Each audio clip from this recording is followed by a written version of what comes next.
Buenos días, tardes o noches, aquí su padre Fig dándoles la bienvenida a este canal, link de la historia y del creador en la descripción. Descargo de responsabilidad. Esta es una obra de fanfiction basada en múltiples series de anime barra manga existentes. Los personajes y escenarios utilizados en esta historia pertenecen a sus respectivos dueños y creadores. Capítulo 421. Sorpresa dorada. Tras deambular por los alrededores del campanario con Morty y Eugene, Yuga regresó al centro Pokémon. Morty había invitado inicialmente a Yuga a visitar el gimnasio de Iris como su invitado, pero Yuga declinó la invitación, alegando su intención de abandonar Ciudad Iris. No quería involucrarse demasiado en aventuras innecesarias, especialmente considerando los secretos relacionados con la piedra del origen del mundo fantasma que poseía. Pasó otra noche descansando en el centro Pokémon de Ciudad Iris.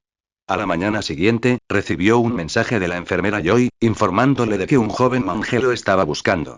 Al llegar al vestíbulo del centro Pokémon, Yuga se encontró con el joven monje que había visto cerca de la entrada al 9º piso del campanario. El monje le entregó una carta del abad Hou y se marchó de inmediato. Yuga abrió el sobre y encontró un mensaje y un mapa en su interior. La nota de Hou le indicaba que debía guiar al elegido al Monte Tensei, donde comenzarían las pruebas del héroe arcoíris. El mapa proporcionaba indicaciones detalladas para llegar al Monte Tensei. Tras examinar el mapa, Yuga se enfureció.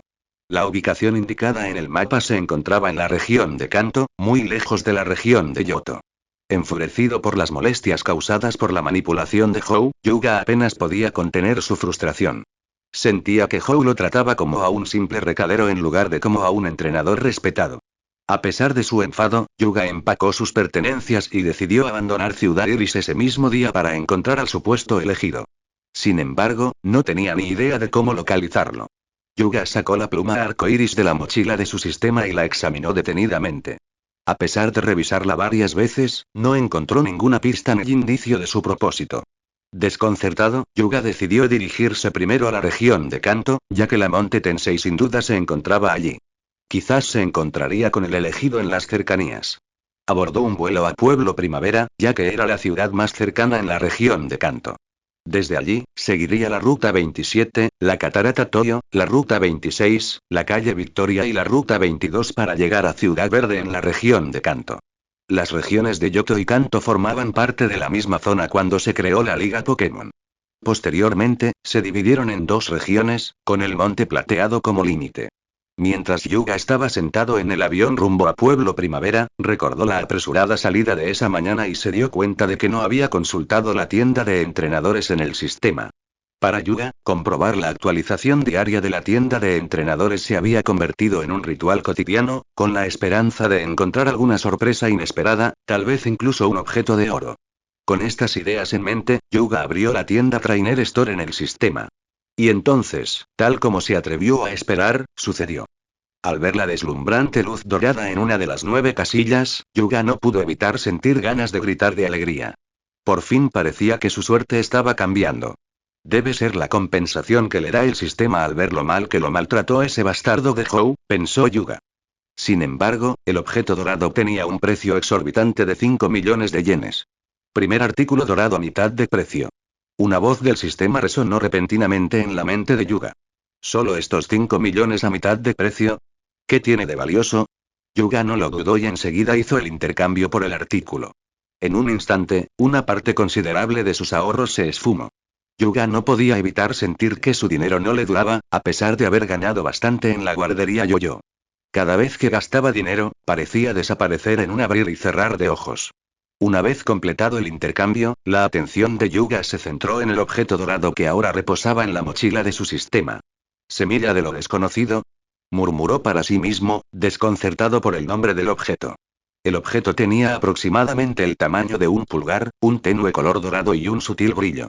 Si bien parecía lujoso, su nombre dejó a Yuga perplejo. Yuga preguntó: «Sistema, ¿para qué sirve este objeto?». El sistema respondió: «Desconocido, se desconoce su función». ¿Pero qué demonios? ¿Entonces el nombre semilla de lo desconocido significa que no conocemos su propósito?», exclamó Yuga. Yuga preguntó: «¿Esto es para Pokémon o para mí?». El sistema respondió: «Desconocido». Yuga no podía creerlo. Sentía que el sistema no cooperaba y no le proporcionaba ninguna información útil sobre el objeto que había adquirido. Decidió dejar el misterio de lado por ahora y continuar su camino hacia New Bark Town. Al ver que las expresiones de Yuga cambiaban repetidamente, Chatop posado en su hombro preguntó con curiosidad. ¿Te pasa algo? ¿Te sientes mal? Yuga negó rápidamente con la cabeza, sin querer admitir que estaba frustrado por su supuesta mano de oro.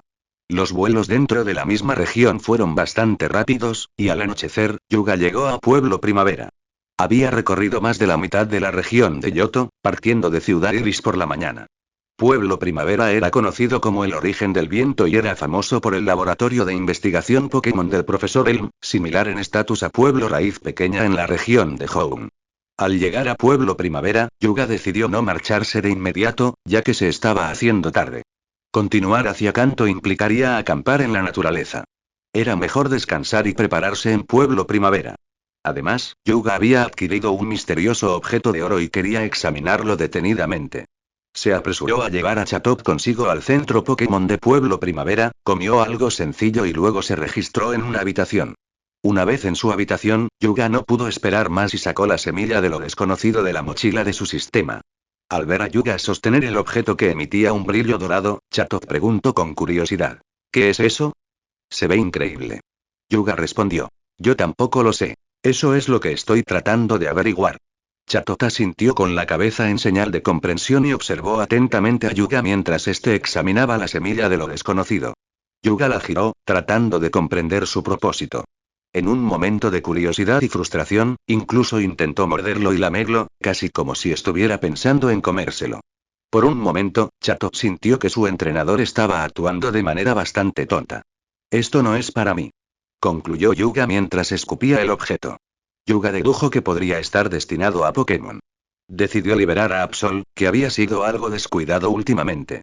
La razón por la que Yuga eligió a Absol es que la situación actual de Absol entre los Pokémon principales de Yuga es un tanto lamentable. Por lo tanto, Florges posee una gema verde. Bibillón tiene la miel encantada de Vespiquen. Chimecho posee la mitad de un Pokémon legendario, el núcleo de energía de Oxys. Bellossom, Ivysaur y Shroomish pueden cultivar junto con las habilidades especiales de Yuga. Charmander ha reservado una gema roja. Incluso Roserade puede beneficiarse de la mejora especial de campo de hierba de Florges. Absol, por otro lado, no tiene nada. Pensándolo bien, Absol es bastante desafortunado. Como el primer Pokémon que Yuga capturó, Absol solía ser el miembro más fuerte del equipo. Más tarde, debido a las continuas mejoras de poder de sus compañeros como Florges, Chimecho y Bibillón, fue perdiendo gradualmente su posición como el Pokémon más poderoso del equipo. Además, la semilla de lo desconocido no parecía tener ningún tipo o atributo específico asociado, por lo que podría funcionar para cualquier Pokémon. Capítulo 422. Apariencia. Yuga le entregó la semilla de lo desconocido a Absol, indicándole que intentara todo lo que él acababa de intentar. Chatop, al observar esto, no podía creer lo que veía en sus ojos. Yuga parecía perfectamente normal la mayor parte del tiempo, pero ahora actuaba de forma bastante tonta. ¿Por qué lo lamería y mordería al ponerlo a prueba? Incluso Absol se sentía desconcertado por las acciones de Yuga. ¿Acaso su entrenador, Yuga, se estaba volviendo excéntrico? ¿Qué estaba pasando allí? Después de un rato, Yuga no vio ninguna reacción de la semilla de lo desconocido. ¿Podría no estar destinado al uso de Pokémon? ¿O tal vez no le convenía a Absol? Con expresión de desconcierto, Yuga acercó la semilla de lo desconocido al rostro de Absol. Cuando la semilla desconocida se acercaba a la frente de Absol, de repente se le escapó de la mano a Yuga y se precipitó con un silbido hacia la cabeza de Absol. Al contemplar su palma vacía, Yuga sintió que había hecho el ridículo. ¿Había entrado tan fácilmente? No pudo evitar pensar en lo absurdo que había sido morderla y lamerla antes. Al mismo tiempo, Absol, quien de repente se había convertido en el huésped de la semilla de lo desconocido, mostraba una expresión de confusión. ¿Quién era? ¿Dónde estaba? ¿Qué hacía? Yuga preguntó. Absol, ¿estás bien? ¿Sientes algo inusual? Una oscura estructura ósea acorazada sobresalía de la frente de Absol, y ahí era por donde había entrado la semilla de lo desconocido. Absol negó con la cabeza, indicando que no sentía nada fuera de lo común. Yuga sentía curiosidad por el propósito de la semilla de lo desconocido. No podía ser solo un adorno, ¿verdad? Generalmente, las recompensas del sistema eran beneficiosas. Incapaz de descifrarlo, Yuga decidió dejar el asunto de lado por el momento. Tras pasar una noche de descanso en el centro Pokémon, Yuga decidió continuar su viaje a Kanto a primera hora de la mañana. Mientras desayunaba con sus Pokémon, Yuga le dijo de repente a Absol. Absol, ¿te has dado cuenta de que has comido bastante hoy? Sobresaltado por el comentario de Yuga, Absol se dio cuenta de que, en efecto, había comido más de lo habitual. Normalmente, consumía 2 o 3 Pokéblocks para desayunar, pero esa mañana había consumido 6 o 7. Yuga no pudo evitar preguntar. Aunque puedo permitirme alimentarte, ¿estás seguro de que comer tanto está bien? Los Pokéblocks eran alimentos para Pokémon altamente concentrados y ricos en energía. Un consumo excesivo podía provocar un excedente de energía y sobrecargar el organismo del Pokémon. Absol se sentó, usó una de sus garras para frotarse el vientre, que aún estaba plano, y sacudió la cabeza, indicando que se sentía bien. Al ver que Absol no se veía afectado, Yuga sintió alivio. Yuga sospechó de inmediato que este cambio repentino podría estar relacionado con la semilla de lo desconocido. Sin embargo, al no haber pruebas concluyentes, decidió observar la situación con más detenimiento. Tras el desayuno, Yuga retiró a sus Pokémon y, acompañado por Chatot, continuó su viaje. Se dirigieron a la Ruta 27, que marcaba el inicio del área salvaje. Una vez en la Ruta 27, se convirtió oficialmente en zona salvaje. Yuga liberó a Shroomish y Charmander con la intención de entrenarlos durante el camino, ya que ambos se acercaban a sus etapas de evolución. A diferencia de los Pokémon salvajes de la región de Hoenn, como Wurmple, Zigzagoon y Taillow, que se encontraban con frecuencia en estado salvaje, los Pokémon salvajes de la región de Johto eran bastante diferentes. Era común encontrar Pokémon como Sentret, Spinarak y Hoothoot. Sin embargo, cada vez que Yuga intentaba desafiar a Hoothoot con Shroomish y Charmander, Chatot se oponía rotundamente. Alegaba que Hoothoot le recordaba demasiado a su pequeño Hoothoot y no quería verlo lastimado. Estaba preocupado por la seguridad de Hoothoot. A Yuga no le hizo ninguna gracia. A Chatot nunca pareció importarle mucho Hoothoot, ni siquiera cuando estaban juntos en la guardería. Ahora, de repente, se estaba poniendo sentimental. Yuga no discutió con Chatot y continuaron su camino. Había muchos otros Pokémon salvajes en la zona. Chatot se sentía realmente inquieto. Comprendió que si su búsqueda de Hoenn no tenía éxito esta vez, tal vez nunca volvería a ver a su querido Noctowl ni a su Hoothoot, lo que le producía una profunda tristeza. Tenía un miedo genuino a perderlos. Mientras viajaban, entrenando a sus Pokémon y avanzando por la Ruta 27, finalmente llegaron a las Cataratas Toho. Estas cataratas se encontraban al mismo nivel que el Monte Plateado y servían como frontera entre las regiones de Johto y Kanto. Una vez que cruzaran las cataratas Toho, entrarían oficialmente en la región de Kanto. Al contemplar la cascada que caía ante ellos, Yuga y Chatot no pudieron evitar detenerse y admirar el impresionante paisaje. Chatot suspiró. Me pregunto si volveremos a ver paisajes tan hermosos alguna vez. Yuga respondió dándole un ligero golpe en la cabeza a Chatot. ¿Por qué eres tan pesimista? Ya tenemos ventaja. Chatot, frotándose la cabeza, se quejó. Pero si ni siquiera hemos visto un atisbo de este elegido. Justo cuando Yuga estaba a punto de responder, oyeron el rugido de un motor a lo lejos. Parecía intermitente, probablemente porque provenía de bastante distancia. Yuga se preguntó, ¿por qué se oirían ruidos de coches en medio de la nada como aquí? Cariño, mira. Tu pecho está resplandeciendo. Exclamó Chatot. Yuga bajó la mirada y, en efecto, vio un resplandor de colores del arco iris que emanaba de su pecho, precisamente donde guardaba la pluma arco iris. Dado que la pluma arco iris era crucial en su búsqueda del elegido, Yuga no la había vuelto a guardar en la mochila del sistema desde que abandonó Ciudad Iris. Temía perder esta pista vital debido al aislamiento del sistema. Al sacar la pluma arco iris de entre sus ropas, los ojos de Yuga se llenaron de emoción. Fue una grata sorpresa cuando menos te lo esperas. El elegido está cerca. Exclamaron Yuga y Chatot al unísono. ¿Fue una guía de Ho o obra del destino? El hecho de que estuvieran a punto de conocer al elegido tan pronto era increíble. Yuga exclamó. Vamos a echar un vistazo. Chatot asintió con la cabeza en señal de acuerdo. Yuga recuperó a sus Pokémon, Charmander y Shroomish, y los guardó de nuevo en sus Pokéballs. Con Chatot a su lado, se dirigió hacia donde provenía el sonido. A medida que se acercaban a la fuente del ruido, la pluma arcoíris que tenían en sus manos comenzó a brillar aún más. Finalmente, localizaron la fuente del ruido. Un coche aparcado frente a un acantilado. El vehículo había salido de una cueva situada bajo el acantilado y ahora estaba estacionado en la entrada, con el motor en marcha, pero sin moverse. Chatot preguntó con expresión de desconcierto. La gente que está dentro de ese coche no parece buena gente. ¿Estamos seguros de que el elegido que buscamos está ahí dentro? Yuga permaneció oculto entre los arbustos, vigilando el vehículo. Respondió. En cualquier caso, investiguemos primero. Mira, el coche está a punto de irse. Señaló Chato de repente. Yuga ordenó rápidamente. Sigámoslos, Gengar. Siguiendo la orden de Yuga, Gengar emergió de la sombra de Yuga, emitiendo un manto de niebla negra que ocultó a Yuga, a Chatot y a sí mismo, haciéndolos casi invisibles. Capítulo 423. Viejos conocidos. Cuando Yuga y Chatot reaparecieron, ya estaban encima del coche. Era un camión grande, y el compartimento de carga era enorme y parecía estar muy bien sellado. Yuga no pudo distinguir qué se transportaba adentro. Gengar, echemos un vistazo dentro, dijo Yuga mientras estaba tumbado en el tejado, dirigiéndose al Gengar que estaba detrás de él. Gengar. Gengar asintió en respuesta y procedió a pasar por el compartimento de carga y entrar en el camión. Tras unos 4 o 5 minutos, Gengar salió del compartimento de carga y le susurró unas palabras al oído a Yuga. Según la descripción de Gengar, había dos grupos de personas dentro del compartimento de carga.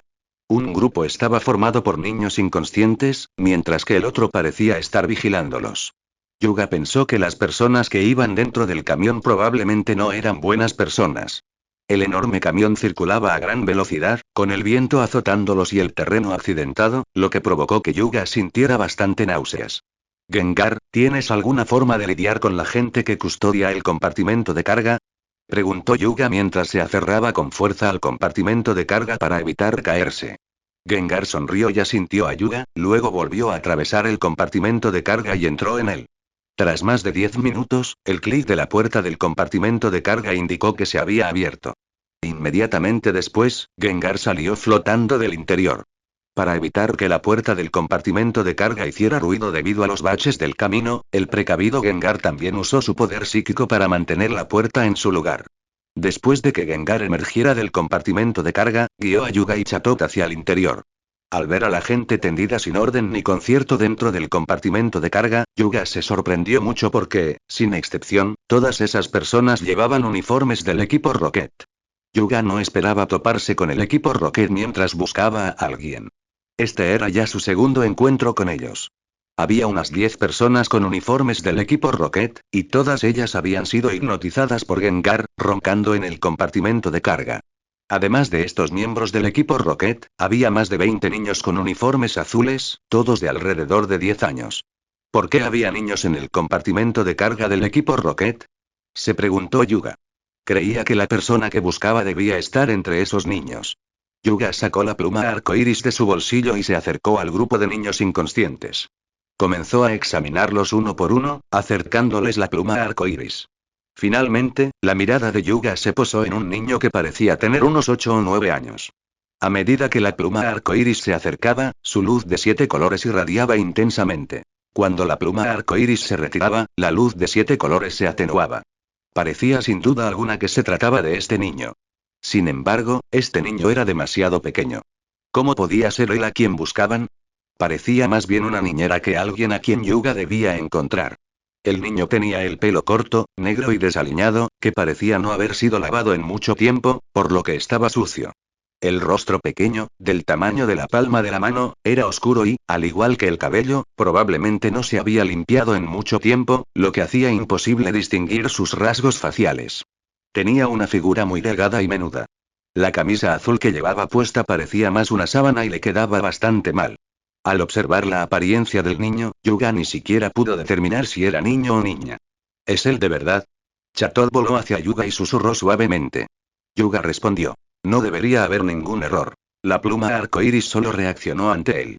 Tras decir esto, Yuga volvió a guardar la pluma arcoíris en la mochila del sistema para evitar que su resplandor llamara la atención. Aún no había considerado enfrentarse a los conductores del camión porque habían abandonado recientemente la base al pie del acantilado. Actuar ahora podría llamar su atención. Sería más prudente esperar a que el camión se alejara más. Yuga sacó una cuerda de su mochila y procedió a atar a los miembros del equipo Rocket al camión, confiscándoles sus Pokéballs en el proceso. Tras completar estas tareas, Yuga se acercó al niño que había reaccionado a la pluma arcoíris. Lo sacudió suavemente, intentando despertarlo, pero el niño no mostró ninguna respuesta. Deben haber sido drogados para inducirles la inconsciencia, comentó Chatot. Parece probable, asintió Yuga suavemente. Tras aproximadamente 3 o 4 horas de conducción, el camión se detuvo repentinamente y Yuga oyó voces. Tomemos un descanso. Aún nos queda un largo camino hasta nuestro destino. Muy bien, haré que los chicos bajen a descansar y a comer algo. Vienen. Susurró Chatot en voz baja. Yuga asintió con expresión seria. Fuera del compartimento de carga, la puerta delantera del camión estaba abierta y dos hombres de mediana edad conversaban. Uno de ellos se dirigió hacia el compartimento de carga. El hombre de mediana edad se acercó al compartimento de carga y gritó desde dentro. Todos, salgan a descansar antes de que continuemos. Tras gritar varias veces sin obtener respuesta desde el interior del compartimento de carga, el hombre de mediana edad empezó a presentir que algo andaba mal. Hizo un gesto hacia otro hombre que no estaba lejos y le susurró unas palabras al oído. El rostro del segundo hombre, de mediana edad, reflejó sorpresa. Ambos se acercaron con cautela al compartimento de carga desde los dos lados y abrieron la puerta en silencio. La puerta del compartimento de carga, que debería haber estado cerrada con llave desde el interior, se abrió de repente, confirmando sus sospechas de que algo había fallado. Mientras observaban con cautela el compartimento de carga, se encontraron con una bola sombra que se dirigía directamente hacia ellos. La bola sombra era increíblemente rápida y los alcanzó en un abrir y cerrar de ojos. Si los hubiera golpeado, sin duda les habría causado heridas graves. En un momento crítico, uno de los crobas de los hombres los protegió repentinamente, recibiendo el golpe y sacrificándose para proteger a su entrenador. Lo que sorprendió a ambos hombres fue que una sola bola sombra había dejado al poderoso Crobat incapacitado para seguir luchando.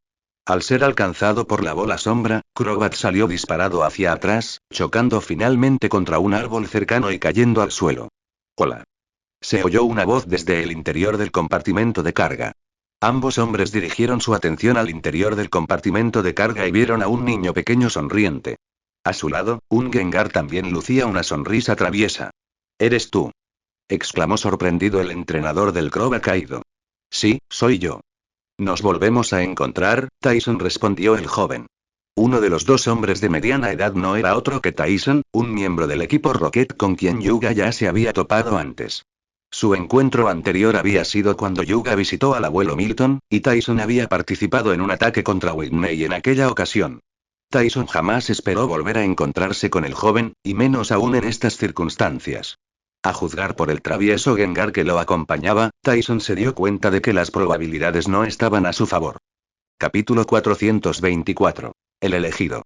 Yuga evaluó la situación con el Crobat caído y notó que la fuerza de Tyson no había cambiado significativamente desde su encuentro anterior. Tyson, por otro lado, no podía creer que en menos de un año se hubiera vuelto completamente impotente ante el joven que tenía delante. Su otrora seguro Crobat había caído tras un solo encuentro. «¿Qué ocurre, Tyson? ¿Lo conoces?», preguntó el otro hombre de mediana edad con expresión seria. Para él era evidente que ni él ni Tyson eran rival para el joven que tenían delante. Tyson no respondió a la pregunta de su compañero, pero en silencio liberó a dos Firous idénticos, listos para luchar. Sabía que, si no luchaban con todas sus fuerzas, probablemente no escaparían ese día. El otro hombre de mediana edad entendió la intención de Tyson y, sin más preguntas, también soltó un whizzing. Se dieron cuenta de que su fuerza era insuficiente, así que planearon usar una combinación de Pokémon para rodear y atacar a Yuga y Gengar. Los dos Firous de Tyson atacaron a Yuga. Ya habían luchado juntos muchas veces, demostrando una coordinación excepcional. Sus cuerpos giraban velozmente y sus afilados picos parecían taladros mientras se abalanzaban sobre Yuga. En un instante apareció Chimecho, y activó el movimiento reflejo formando una pared invisible frente a Yuga, donde chocaron los afilados picos de los dos Firous. Por otro lado, Arbok abrió su enorme boca, emanando ondas de energía oscura. Empleó triturar y cargó directamente contra Yuga. Simultáneamente, Whizzing también aprovechó la oportunidad para escupir bomba lodo hacia Gengar. Gengar, flotando junto a Yuga, observó al Pokémon atacante con una extraña sonrisa. Rápidamente extendió su regordeta mano derecha y lanzó una bola sombra, haciendo retroceder a Arbok. Acto seguido, usó su poder psíquico para controlar las bombas lodo que se aproximaban, redirigiéndolas hacia Whizzing y manchándole la cara. La fuerza de Arbok era comparable a la del Crobat de Tyson, pero recibir de frente el bola sombra de Gengar lo había dejado incapacitado, siguiendo los pasos de Crobat. Por el contrario, Wizzing solo fue alcanzado por su propia bomba lodo, y tenía una alta resistencia, por lo que apenas logró sobrevivir. Esta pérdida momentánea de confianza afectó al entrenador de Arbok y Wizzing, y lo desanimó un poco durante un tiempo. Sin embargo, durante este breve momento de desánimo, Wizzing fue golpeado una vez más por el poder psíquico de Gengar y se desplomó. La batalla terminó tan rápido que el entrenador no pudo reaccionar a tiempo. Por otro lado, tras bloquear el ataque directo de los dos Pharaohs con reflejo, Chimecho desató rápidamente un campo de gravedad. Los dos Pharaohs fueron tomados por sorpresa y quedaron inmediatamente abrumadas por el campo gravitatorio de Chimecho. Lucharon desesperadamente en el suelo, haciendo que sus plumas se dispersaran como maleza, volando en todas direcciones. Yuga no pudo evitar sentir un poco de lástima por los Pharaohs. Sus frenéticas luchas probablemente los dejarían calvos. El campo de gravedad generado por Chimecho era abrumadoramente poderoso, y los dos Pharaoh no pudieron liberarse. Solo pudieron retorcerse impotentes en el suelo, haciendo que sus plumas cayeran desordenadas. Yuga observaba a los dos Pharaohs forcejeando, que parecían Magikarp usando salpicadura, saltando y aleteando sin control, pero sin lograr nada. Al final, probablemente porque estaban demasiado cansados, los dos Pharaohs simplemente se tumbaron en el suelo y dejaron de moverse. Estos dos Pharaohs eran probablemente los únicos Pokémon que había visto que habían perdido sus capacidades de combate, siendo el agotamiento la única causa. Tras haber derrotado sin esfuerzo a los dos oponentes, Chimecho se acercó a Yuga en busca de caricias afectuosas. Al ver a sus dos Pharaohs tendidos inmóviles en el suelo, la expresión de Tyson se tornó extremadamente sombría. No se había imaginado que la distancia entre él y Yuga sería tan grande. Llegados a ese punto, Tyson se había dado por vencido. Sabía que, aunque liberara más Pokémon, no tendría ninguna posibilidad contra Yuga. Además, los dos Pharaohs habían sido sus Pokémon más fuertes. Por otro lado, el compañero de Tyson parecía ansioso por liberar más Pokémon, pero Gengar rápidamente tomó el control de la situación. Tras capturarlos a ambos, Yuga les confiscó sus Pokéballs y recogió a los Pokémon que habían perdido su espíritu de lucha. Yuga sacó dos cuerdas e hizo que Gengar atara a los dos cautivos. ¿Quién eres exactamente? Tyson no pudo evitar preguntar mientras Gengar lo llevaba en volandas junto a Yuga. El joven que tenía delante poseía una fuerza formidable, pero parecía excepcionalmente joven. Tyson no podía comprender por qué nunca antes había oído hablar de alguien así. Yuga simplemente le sonrió y no respondió, lo que enfureció a Tyson. Tras arrojar a los dos cautivos a la bodega de carga, Yuga notó que un par de ojos lo observaban fijamente. ¿Cuándo te despertaste? Le preguntó Yuga al niño que tenía delante. Ahora mismo, respondió el niño, con una voz muy infantil que impedía a Yuga discernir su género. Este niño despierto era el elegido que Yuga y Chatot estaban buscando. Yuga preguntó. ¿Viste todo lo que acabas de ver? El niño asintió. Yuga continuó. ¿No me tienes miedo? Una vez más, el niño negó con la cabeza. Yuga. ¿No temes que sea una mala persona? El niño volvió a negar con la cabeza. Ven aquí, le indicó Yuga al niño. El niño salió obedientemente gateando de la bodega de carga y se quedó junto a la puerta, observando en silencio a Yuga. Este niño era excepcionalmente callado, lo que hizo que Yuga se preguntara si algo andaba mal. Encontrar a alguien que cumpliera con sus requisitos había sido bastante difícil, y no podía permitirse ningún problema. Yuga echó un vistazo al interior de la bodega de carga y se dio cuenta de que, aparte de ese niño, los demás seguían inconscientes. Le ordenó a Gengar que vigilara a los miembros del equipo Rocket en la bodega de carga y que Chatot se hiciera cargo de los niños inconscientes. Luego, con cuidado, sacó al niño de la bodega. Mientras sostenía al niño, Yuga se dio cuenta de que era increíblemente ligero, con un cuerpo huesudo y apenas carne. Resultaba incómodo sostenerlo porque se sentía muy delgado. ¿Eran todos los niños así? ¿Habían sufrido algún tipo de maltrato? Tras colocar al niño en el asiento del copiloto del camión, Yuga comenzó a alejarse del lugar. Durante todo el trayecto, el niño se portó de maravilla, sin llorar ni armar un escándalo. Permaneció sentado tranquilamente en el asiento delantero, lanzando miradas furtivas a Yuga de vez en cuando. Aunque Yuga pudo haber pensado que sus acciones eran discretas, la aguda observación del niño no pasó desapercibida para él. Al menos este niño parecía normal. Al observar las sutiles acciones del niño, Yuga finalmente abandonó la idea de que pudiera tener problemas intelectuales. En ese preciso instante, Yuga oyó el rugido de un estómago, que provenía del niño sentado a su lado. ¿Tienes hambre?, preguntó Yuga. El niño se agarró nerviosamente su pequeño vientre arrugado, con expresión algo avergonzada. Sin embargo, su rostro sucio dificultaba que Yuga pudiera discernir su expresión. Al ver que el niño permanecía en silencio, Yuga asintió con la cabeza en señal de comprensión y sacó algo de comida, ofreciéndosela al niño. Adelante, come. Continuará. Y hasta aquí dejamos el capítulo. En un par de días subiré otra parte de esta historia, y no se olviden de dejar un comentario sobre lo que les pareció esta historia o qué historia quieren que suba. Nos vemos.